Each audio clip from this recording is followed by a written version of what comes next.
Now for our story. When the door to her dressing room had opened, revealing the figure of a man, Lisa Fenner could not suppress the startled amazement that was expressed in one word. Lance. Lance Fenner, her husband, whom Lisa had never expected to see again, had returned.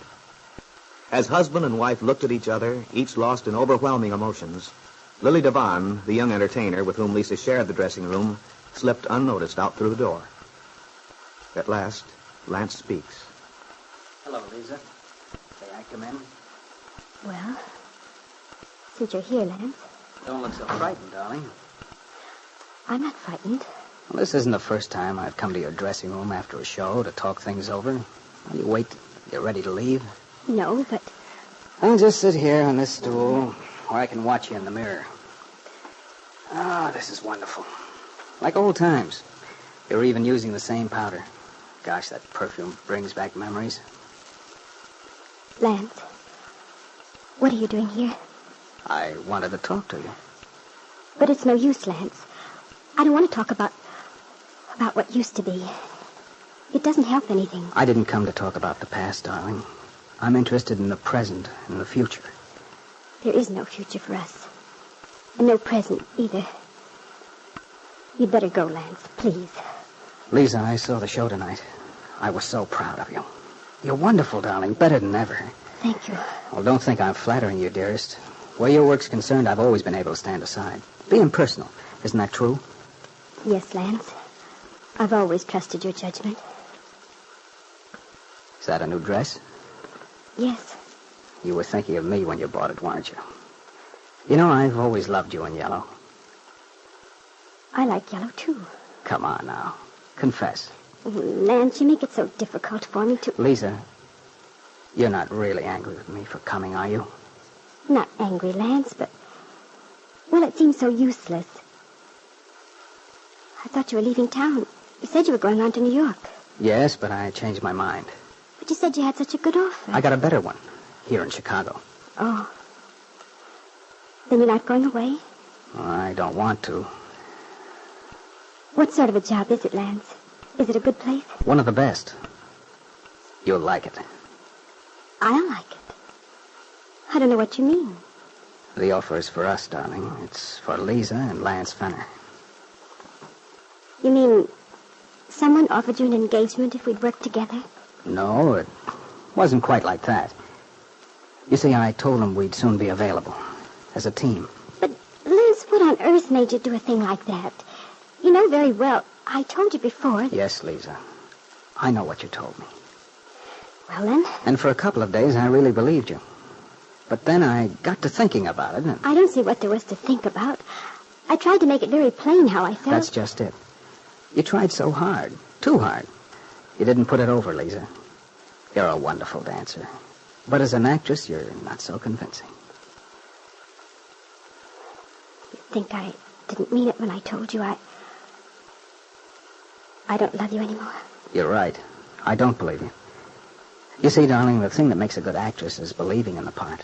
So it comes straight from inside, from the heart. But that little performance you put on up at Lily Devon's apartment wasn't like that. It flopped. You're awfully sure of yourself. Oh, I'll admit it took me in at the time.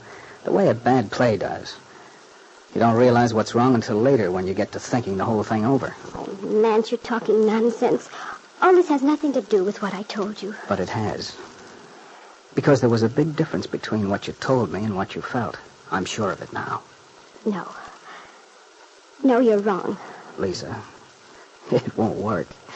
You can't fool me again. I know you too well, darling. I know the way you look when you wake up in the morning, like a sleepy little girl. I know how you look when you're happy and when you're hurt. And I know how you look when you're trying to hide what you feel. You just think you do. I've changed, Lance. It's been a long time. Yes, it has. It's been centuries. But it hasn't been long enough for me to forget. The last night I saw you, when you sent me away, I was so excited, so overcome just with seeing you again, talking to you, that I didn't have my wits about me. You convinced me at the moment, but then I went away and got to thinking about it. I remembered. Whatever you remembered is... The way you looked, the sound of your voice, the nervous little things you did with your hands. They didn't add up. You didn't act like a woman who'd stopped loving a man. who wanted him to go away. That was just because you didn't want to believe what I told you. No, but it's funny. I had the feeling there was something you were hiding, something you were holding back. And yet underneath it, I could feel your love for me. I could feel it flowing toward me, strong and deep. Well, if you're determined to believe this, what can I do? Nothing. Nothing but give in to your true feelings. But I tell you, you're wrong, Lance. I told you what my true feelings were that night. Oh, it isn't that I hate you. Of course I don't. I'm fond of you. We've shared things together, but when a thing is over... Yes, when it is. But we're not over. You can't convince me we are. Well, if you refuse to listen, to understand... All right, Lisa. I'll listen. If you can really make me believe you don't love me, I promise I'll go away now, and you'll never be bothered again. Go ahead. You see, Lance, there are reasons. Good. Let's hear your reasons. Do I have to name them one after the other? Well, why not? If you have reasons, if they're real, you ought to be able to. But you can't always put these things into words. You should be able to. You should be able to. They're so important. I don't see that it's necessary. I've told you a fact. All right, darling. Suppose I help you. You say you don't love me. I'm not saying I don't have it coming to me. I've made some awful mistakes, and I know it. And yet, when people really love each other, they survive mistakes. Now, let me name off the reasons for you, and you tell me if they fit. Are you game? All right. If it'll make you believe me. Well, first, I made you unhappy. I was selfish, inconsiderate. And I got the big head, letting those silly babes who hung around make a fool of me. Yes, Lance. You did make me terribly unhappy. I know I did. I'll never forgive myself for it. But that's the odd thing, Lisa. I think you have forgiven me. Haven't you? Tell me the truth. All right, Lance. I have to be honest. That's not the reason.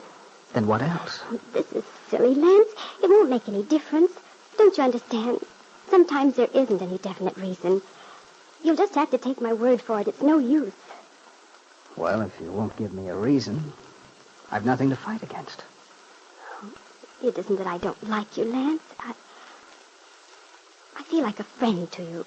But that's all. Lisa, you don't mean that. But I do, Lance. A friend. Well, I guess that does it. I've always thought a man who couldn't take no for an answer, who made a pest of himself, ought to have better sense. I've done all I can. So I'll leave, since you really seem to want me to. This time, you won't be bothered again. Goodbye, Lisa. Goodbye. No. No, wait, Lance, I can't let you. Lance. Lisa. Sweetheart. Just a friend, you say? Oh, darling. I love you, Lance. Lisa Fenner clung to her husband, whose strong arms seemed like an encircling barrier against the troubled outside world. And she had a terrible fear. She had relinquished their baby son to another woman. Did Lisa dare to tell Lance the truth? And if she did, could she hope that he would forgive her?